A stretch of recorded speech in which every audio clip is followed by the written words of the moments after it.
मंडळी, तुम्हाला माहित आहे का, भारताकडे अण्वस्त्र असूनही भारत दुसऱ्या देशावर आधी अणुबॉम्ब टाकू शकत नाही. हो, हे 100% खरं आहे. जगात रशिया, अमेरिका आणि पाकिस्तान सारखे असे अनेक देश आहेत जे युद्धाच्या प्रसंगी समोरच्या देशावर कोणतीही पूर्व परवानगी न घेता पहिल्यांदा अणुबॉम्ब टाकू शकतात. पण आपला भारत देश पहिल्यांदा अणुबॉम्ब का टाकू शकत नाही आणि बाकी देशांना हे अधिकार कसे आहेत तेच आपण सविस्तर बघणार आहोत. नमस्कार मंडळी, मी विठ्ठल, तुम्ही बघताय वेद.com.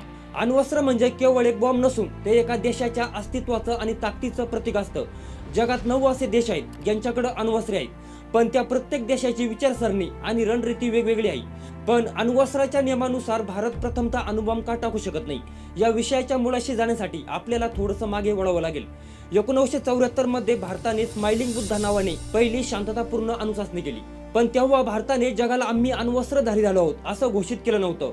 पण 1998 रोजी जेव्हा राजस्थानच्या पोखरण वाळवंटात भारताने ऑपरेशन शक्ती अंतर्गत 5 अणुचाचण्या केल्या, त्या काळी जगाने भारतावर प्रचंड टीका केली. अमेरिकेसारख्या महासत्तांनी भारतावर कडक आर्थिक निर्बंध लादले. अशा दबावाच्या परिस्थितीत तेव्हाचे पंतप्रधान अटल बिहारी वाजपेयी यांनी संसदेत ठामपणे सांगितलं की भारताचं अण्वस्त्र धोरण हे नो फर्स्ट यूज असेल, म्हणजे जोपर्यंत समोरचा देश आपल्यावर अण्वस्त्र डागत नाही तोपर्यंत भारत स्वतःहून कधी अणुबॉम्बचा वापर करणार नाही. पण या नियमाचा अर्थ असा नाही की आपण शांत बसू.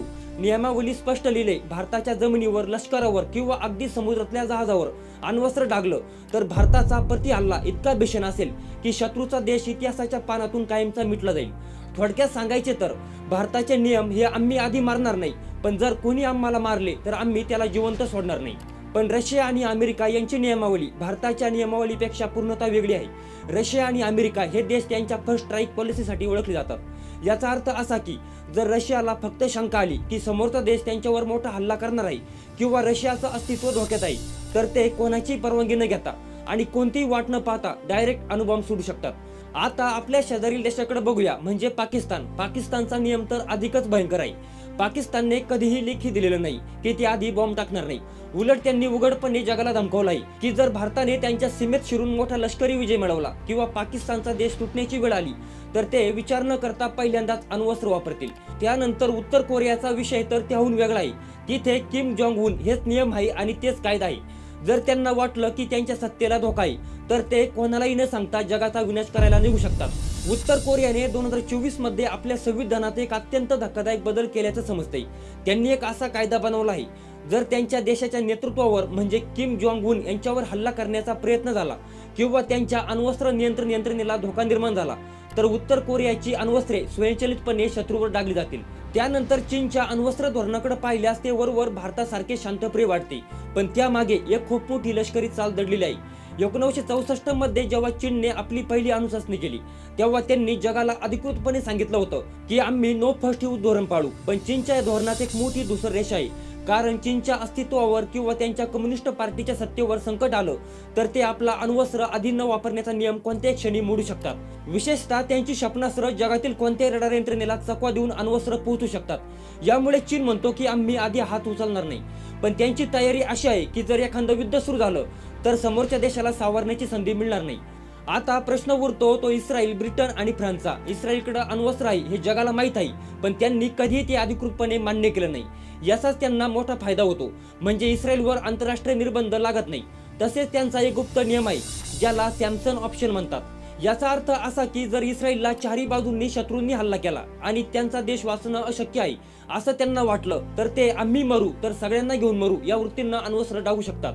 तर ब्रिटन आणि फ्रान्स, युरोपमधील या 2 महासत्ता अण्वस्त्राच्या बाबतीत अमेरिकेवर अवलंबून न राहता स्वतःचे स्वतंत्र अस्तित्व टिकून आहे. ब्रिटनने कधीही अधिकृतपणे असं जाहीर केलं नाही की ते आधी अण्वस्त्र वापरणार नाही. उलट त्यांचं धोरण असं आहे की आम्ही अण्वस्त्र कधी आणि कशासाठी वापरू हे शत्रूला कधी सांगणार नाही. शत्रूच्या मनात कायम भीती आणि संभ्रम राहावा हा यामागचा मुख्य उद्देश आहे. तसेच ब्रिटनच्या लष्करी धोरणानुसार जर त्यांच्या देशाच्या अस्तित्वावर किंवा त्यांच्या मित्र राष्ट्रावर एखादा मोठा अण्वस्त्र नसलेला हल्ला झाला तर ते उत्तर म्हणून अण्वस्त्र डागू शकतात. पण फ्रान्सची अण्वस्त्र नीती ही ब्रिटनपेक्षा अधिक कडक आणि जगातील इतर कोणत्याही देशाकडे नसलेली स्वतंत्र मानली जाते. जर शत्रूनं फ्रान्सला धमकावले तर फ्रान्स पूर्णपणे युद्ध सुरू करण्यापूर्वी शत्रूच्या लष्करी तळावर एक मर्यादित अणु हल्ला करू शकतो. तसेच फ्रान्सचे राष्ट्राध्यक्ष नेहमी सांगतात की जर फ्रान्सच्या महत्त्वाच्या हितसंबंधांना धक्का लागला तर ते अण्वस्त्र वापरायला मागे पुढे पाहणार नाही. हे हितसंबंध नेमकी काय आहे हे त्यांनी मुद्दाम गुपित ठेवले आहे, जेणेकरून शत्रू संभ्रमात राहील. पण आता तुमच्या मनात प्रश्न पडेल की हे देश इतके मोकाट कसे, त्यांना कोणी रोखू शकत नाही का? याचे उत्तर आंतरराष्ट्रीय राजकारणाच्या एका कटू सत्यात दडलेलं आहे. जगातील शांतता राखण्यासाठी संयुक्त राष्ट्र ही संस्था आहे, पण खरी गंमत बघा, ज्या 5 देशांकडे जगात सर्वाधिक अण्वस्त्रे आहे तेच देश संयुक्त राष्ट्राच्या सुरक्षा परिषदेचे कायमस्वरूपी सदस्य आहे. त्यांच्याकडे व्हिटोचा पॉवर आहे, म्हणजे जर जगानं त्यांच्या विरोधात एखादा नियम बनवण्याचा प्रयत्न केला तर ते तो एका क्षणात फेटाळून लावू शकतात.